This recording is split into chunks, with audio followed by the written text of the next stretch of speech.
El odio a la máquina. 1. Constituye uno de los errores económicos más corrientes la creencia de que las máquinas, en definitiva, crean desempleo. 1000 veces destruido, ha resurgido siempre de sus propias cenizas con mayor fuerza y vigor. Cada vez que se produce un prolongado desempleo en masa, las máquinas vuelven a ser el blanco de todas las iras. Sobre este sofisma descansan todavía muchas prácticas sindicales que el público tolera, sea porque en el fondo considera que los sindicatos tienen razón, sea porque se halla demasiado confuso para poder apreciar claramente las causas de su error. La creencia de que las máquinas provocan desempleo, cuando es sostenida con alguna consistencia lógica, llega a descabelladas conclusiones. Bajo tal supuesto, no solo debe estarse causando desempleo hoy en día con cada perfeccionamiento técnico, sino que el hombre primitivo debió empezar a producirlo con sus primeros esfuerzos por liberarse de la necesidad y de la fatiga inútiles.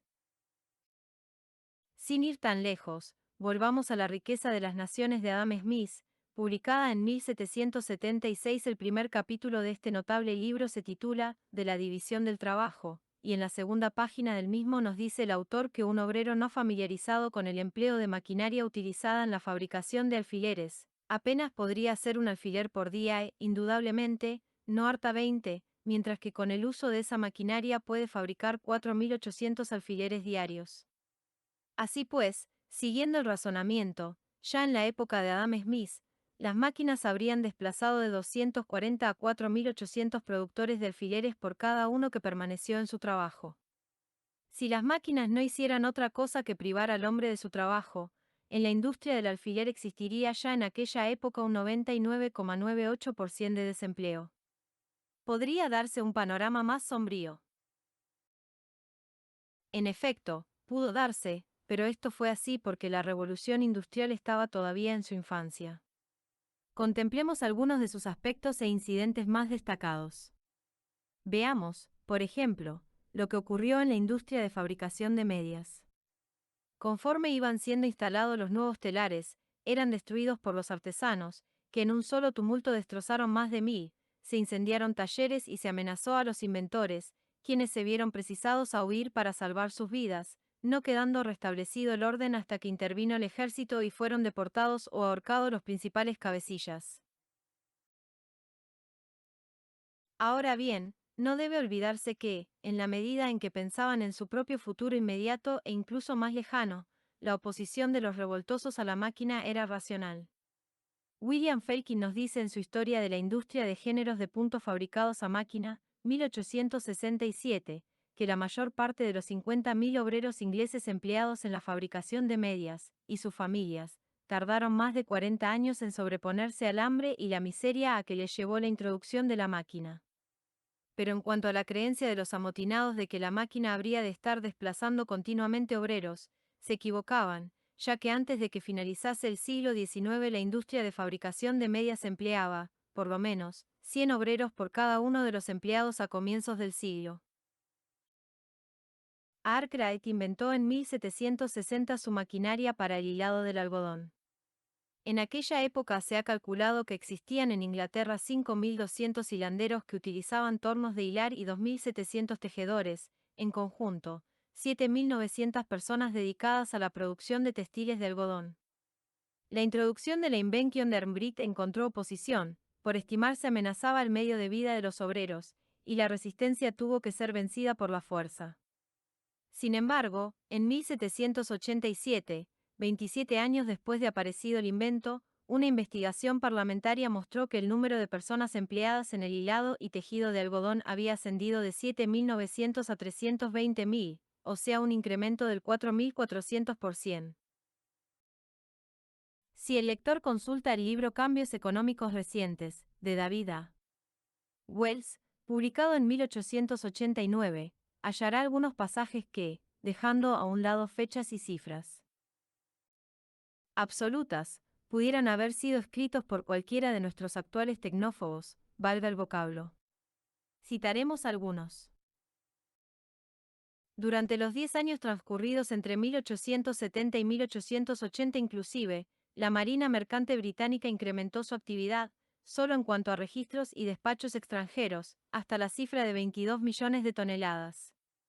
Sin embargo, el número de hombres ocupados en esta gran actividad había disminuido en 1880, en comparación con 1870, en cantidad aproximada de 3.000, 2.990 exactamente. ¿A qué fue debido? A la introducción de las grúas a vapor y elevadores de grano en muelles y desembarcaderos, al empleo de la fuerza de vapor, etc. En 1873, el acero Bessemer, que no había sido objeto de medidas protectoras, costaba $80 por tonelada en Inglaterra. En 1886 se fabricaba y vendía en el mismo país a menos de $20 la tonelada.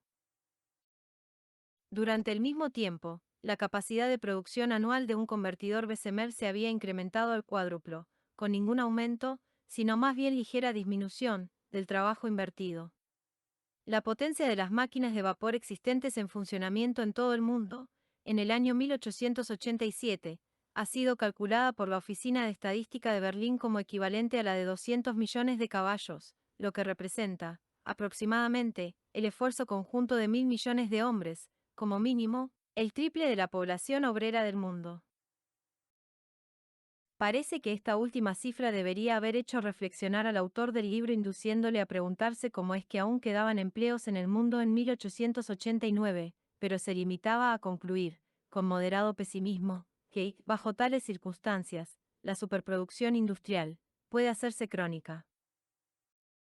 Durante la depresión del año 1932 se reanudó, una vez más, la práctica de culpar del desempleo a las máquinas.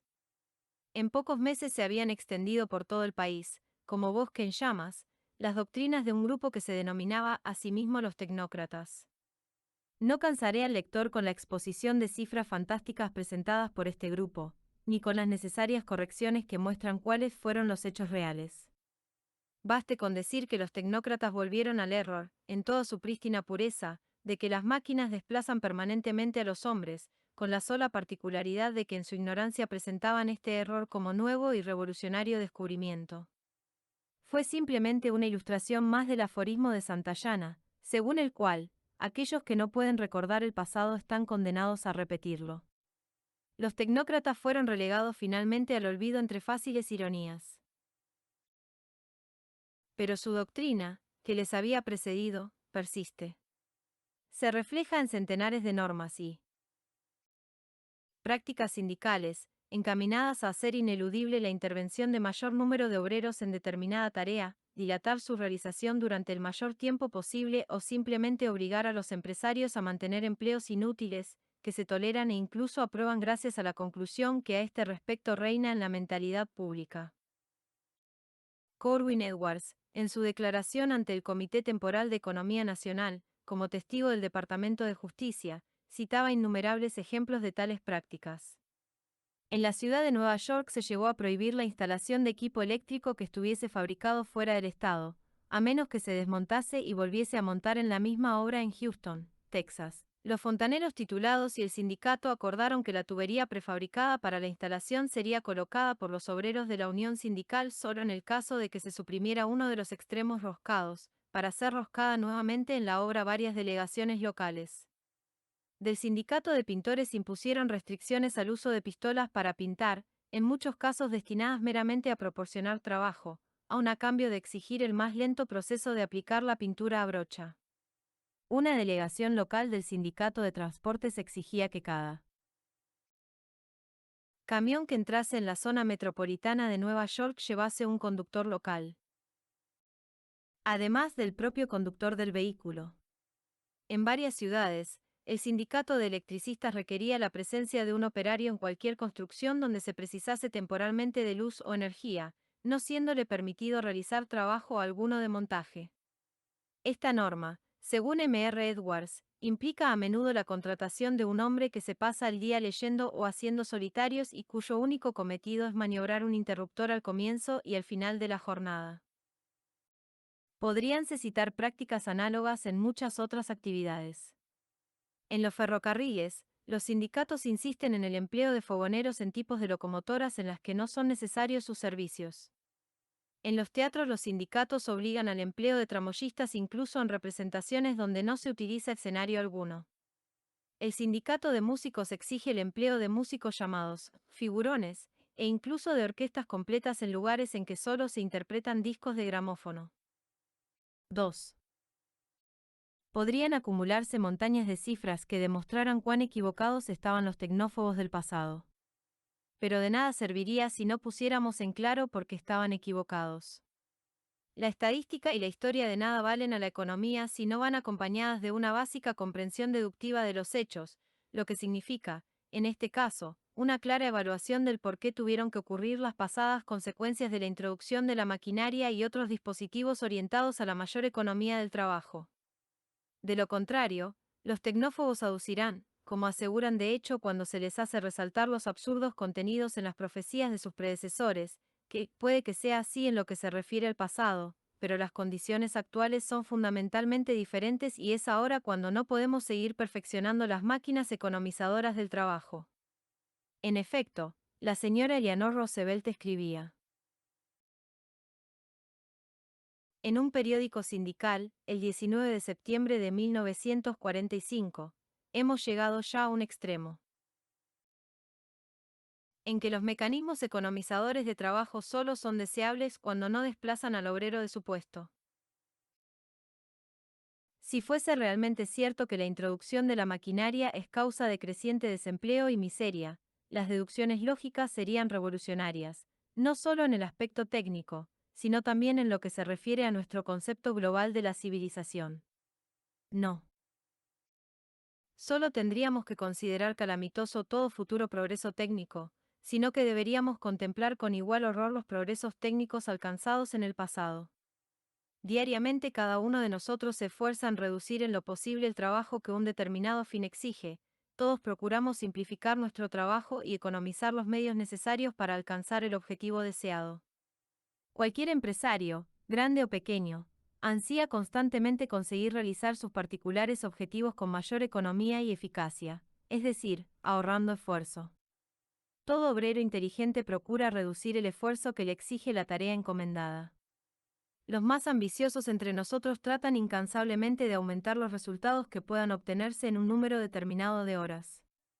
Si obrasen con lógica y consecuencia, los tecnófobos deberían desechar todo este progreso e ingenio, no ya por inútil, sino por perjudicial. ¿Para qué? Transportar mercancías entre Nueva York y Chicago por ferrocarril cuando podrían emplearse muchísimos más hombres, por ejemplo, si las llevasen a hombros. Teorías tan falsas como las señaladas se articulan de manera lógica, pero causan gran perjuicio por el mero hecho de ser mantenidas. Tratemos, por consiguiente, de ver con exactitud lo que realmente sucede cuando se introducen en la producción máquinas y perfeccionamientos técnicos.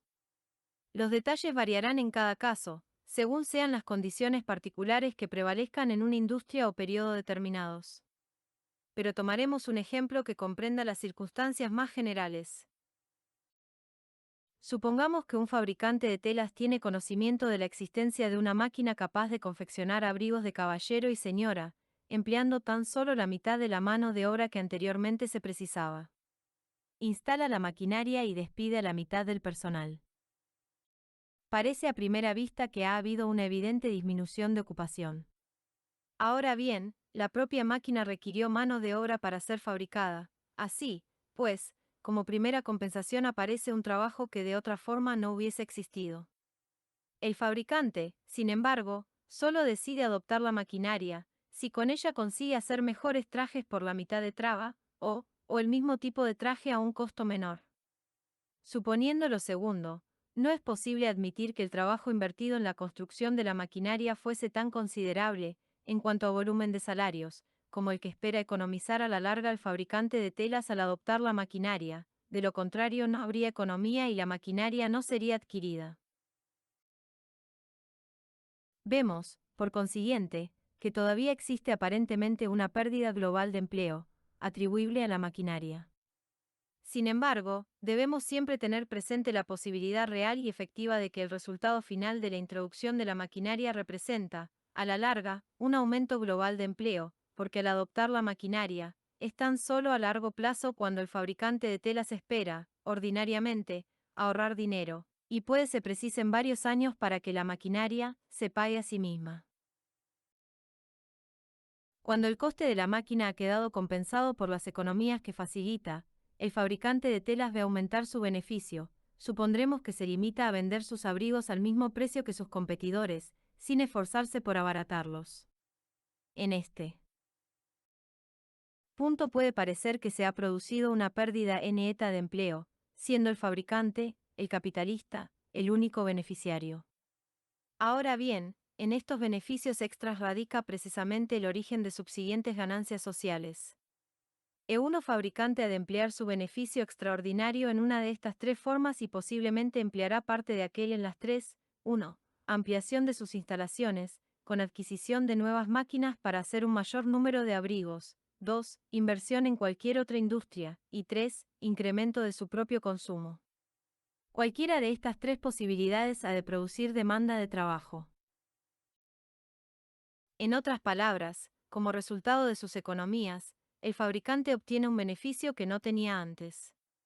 Cada dólar ahorrado en salarios directos, por haber podido disminuir el importe de sus nóminas, ha de ir a parar indirectamente a los obreros que construyen la nueva máquina, a los trabajadores de otras industrias o a aquellos que intervienen en la construcción de una nueva casa o automóvil para el fabricante o en la confección de joyas y pieles para su esposa. En cualquier caso, a menos que sea un obtuso acaparador, proporciona indirectamente tantos empleos como directamente dejó de facilitar. Pero no termina aquí la cosa. Si nuestro emprendedor industrial realiza grandes economías con respecto a sus competidores, o estos imitarán su ejemplo o aquel empezará a ampliar sus negocios a expensas de aquellos, con lo que se proporcionará, por lo tanto, más trabajo a los productores de las máquinas. Competencia y producción comenzarán entonces a reducir el precio de los abrigos. Ya no habrá tan grandes beneficios para los que adopten las nuevas máquinas, irán reduciéndose, al tiempo que desaparecen para aquellos fabricantes que todavía no hayan adquirido maquinaria. Las economías, en otras palabras, serán transferidas a los compradores de abrigos, es decir, a los consumidores. Ahora bien, como los abrigos son más baratos, los comprará más gente, y aunque requiera menos mano de obra la confección de un mismo número de abrigos, estos se producirán en mayor cantidad que antes. Si la demanda de abrigos es de las que los economistas llaman elásticas, es decir, si un descenso en el precio determina una mayor cantidad de dinero invertida en abrigos, puede que en su confección se precisen todavía más operarios que los que eran necesarios antes de la aparición de las nuevas máquinas. Ya hemos visto que fue esto lo ocurrido realmente en el caso de las medias y otros productos textiles. Pero el nuevo empleo no depende de la elasticidad de la demanda del producto particular de que se trate. Supongamos que aunque el precio de los abrigos quedase reducido casi a la mitad, descendiesen, por ejemplo, de 5 a 30 dólares, no se vendiese ningún abrigo adicional. Uno resultado sería que al tiempo que los consumidores seguirían proveyéndose de nuevos abrigos en igual medida que antes, cada comprador dispondría ahora de 20 dólares con los que previamente no contaba. Gastará, por consiguiente, estos 20 dólares en cualquier otra cosa proporcionando así más empleos en otros sectores de la producción.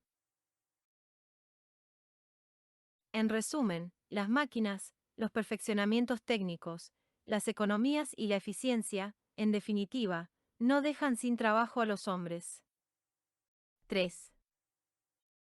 No todos los descubrimientos e invenciones, por supuesto, consisten en máquinas economizadoras de trabajo. Algunos, como los instrumentos de precisión, el nilón, la lucita, el contraplacado y toda clase de plásticos, mejoran simplemente la calidad de los productos. Otros, como el teléfono y el aeroplano, cumplen misiones que el hombre nunca hubiese podido realizar directamente sin su auxilio. Otros incluso hacen posible la existencia de objetos y servicios, tales como rayos X, aparatos de radio y caucho sintético, que de otra forma no existirían siquiera. Pero para el ejemplo anterior hemos escogido precisamente el tipo de máquina que ha sido blanco preferido de la moderna tecnofobia. Es posible, desde luego, llegar a desorbitar la tesis de que las máquinas no desplazan en definitiva a los hombres de su trabajo. Se arguye a veces, por ejemplo, que las máquinas crean más empleos de los que sin ellas hubieran existido. En determinadas circunstancias esto puede ser verdad. Cabe, ciertamente, que surjan muchísimos más empleos en determinadas industrias. Las cifras del siglo XVIII para las industrias textiles representan un caso típico. Sus modernas contrapartidas no son, ciertamente, menos sorprendentes. En 1910 se hallaban empleadas 140.000 personas en los Estados Unidos en la recién creada industria automovilística. En 1920, con el perfeccionamiento del producto y la reducción de su costo, dicha industria empleaba 250.000 personas. En 1930, al continuar el perfeccionamiento y la reducción del costo, el número de empleados ascendió a 380.000. En 1940 había lanzado la cifra de 450.000. En 1940, la fabricación de frigoríficos eléctricos ocupaba a 35.000 obreros, y la de receptores de radio, a 60.000. Lo propio ocurrido en todas las industrias de reciente creación, a medida que se perfeccionaba el invento y se reducía el costo. También puede afirmarse, en sentido absoluto, que las máquinas han aumentado enormemente el número de empleos. La población del mundo es hoy 3 veces mayor que la de mediados del siglo XVIII, antes de que la revolución industrial se hubiese abierto camino. Es correcto atribuir a las máquinas este aumento de la población, pues sin ellas la naturaleza hubiese sido incapaz de mantener tan numerosa población. Puede afirmarse, en consecuencia, que de cada 3 personas, 2 debemos a las máquinas no solo el empleo, sino también la vida.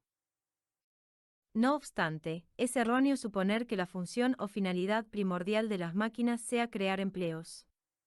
Su verdadero objetivo es incrementar la producción, elevar el nivel de vida, aumentar el bienestar económico. En una economía primitiva no es difícil conseguir ocupación para todo el mundo. E1 empleo total exhaustivo, continuo, abrumador, extenuante, es característico precisamente de las naciones industrialmente menos avanzadas. Donde ya existe verdadero empleo total, las nuevas máquinas, descubrimientos e inventos, en tanto no se produce, con el tiempo, un aumento de población, no pueden proporcionar mayor empleo. Es más probable que produzcan mayor desempleo, pero adviértase que ahora estamos hablando de desempleo voluntario y no involuntario, porque la gente puede permitirse el lujo de trabajar menos horas y los niños y personas de avanzada edad no se ven ya forzados a trabajar. Lo que hacen las máquinas, repitámoslo, es incrementar la producción y elevar el nivel de vida. Esto se lleva a cabo en una de estas dos formas, abaratando los productos al consumidor, como en nuestro ejemplo de los abrigos, o aumentando los salarios, al incrementarse la productividad de los obreros. En otras palabras, o incrementan los salarios o, al reducir los precios, aumentan el volumen de artículos y servicios asequibles a un mismo salario. A veces consiguen ambas cosas. Lo que ocurra dependerá en buena parte de la política monetaria seguida en el país. Pero en cualquier caso, máquinas, invenciones y descubrimientos aumentan los salarios reales. 4. Antes de concluir este tema es conveniente hacer una advertencia. Un gran mérito de los economistas clásicos fue precisamente considerar las consecuencias secundarias no inmediatas, preocuparse de los efectos de un programa o de una política económica determinada, a largo plazo y sobre toda la comunidad. Pero su defecto consistió en que al hacerlo así se olvidaban a veces de las repercusiones de tal programa en su aspecto inmediato y particularista. Con excesiva frecuencia se inclinaban a minimizar o olvidar por completo las consecuencias inmediatas sobre grupos especiales. Hemos visto, por ejemplo, que los tejedores ingleses sufrieron tragedias como resultado de la introducción de los nuevos telares para la fabricación de medias, una de las primeras invenciones de la Revolución Industrial. Ahora bien, tales hechos y sus modernas contrapartidas han llevado a algunos autores al extremo opuesto de considerar solamente los efectos inmediatos sobre ciertos sectores. Fulano de tal pierde su empleo por la introducción de alguna nueva máquina. No pierdan de vista a fulano de tal, insisten esos autores, no se olviden nunca de fulano de tal. Sin embargo, Lo que en realidad hacen es preocuparse solamente de fulano de tal, olvidando que Mengano acaba de obtener un empleo en la fabricación de la nueva máquina, Sutano, otro en el manejo de la misma, y Perengano puede adquirir ahora un abrigo por mitad del precio que solía costarle. Y por pensar solamente en fulano de tal acaban por erigirse en defensores de sistemas absurdos y reaccionarios. Indudablemente, debemos tener presente a fulano de tal, que ha sido desplazado de su empleo por la nueva máquina. Quizá pueda obtener rápidamente otro empleo, incluso mejor. Pero tal vez haya dedicado muchos años de su vida a adquirir y perfeccionar una técnica especial que carece ahora de toda utilidad. Ha perdido los fondos invertidos en su autocapacitación técnica, como su antiguo empresario perdió, tal vez, su inversión en viejas máquinas y procedimientos que de pronto han quedado anticuados. Era un obrero especializado y cobraba como tal. Ahora se ha convertido otra vez, de la noche a la mañana, en obrero no especializado porque su vieja pericia de nada sirve ya. No podemos ni debemos olvidarle. Representa una de las tragedias personales que, según veremos, acompañan a casi todo progreso industrial y económico. Preguntamos qué solución debe buscársele, si debe abandonársele a su propio destino, concedérsele el derecho a una indemnización por despido o un subsidio por paro, acogerle al socorro estatal o enseñarle un nuevo oficio a expensas del Estado, nos llevaría más allá del tema que tratamos de dilucidar. La lección central es que debemos tratar de prever todas las consecuencias fundamentales de determinada política o programa económico, sus efectos inmediatos sobre grupos especiales y sus efectos remotos sobre todos los grupos. Si hemos dedicado tan amplio espacio a este tema ha sido porque consideramos cruciales nuestras conclusiones respecto a los efectos de la nueva maquinaria, las invenciones y los descubrimientos, sobre el empleo, la producción y el bienestar. Si nos equivocamos al enunciarlas, pocos serán los temas económicos acerca de los cuales estemos en situación de acertar.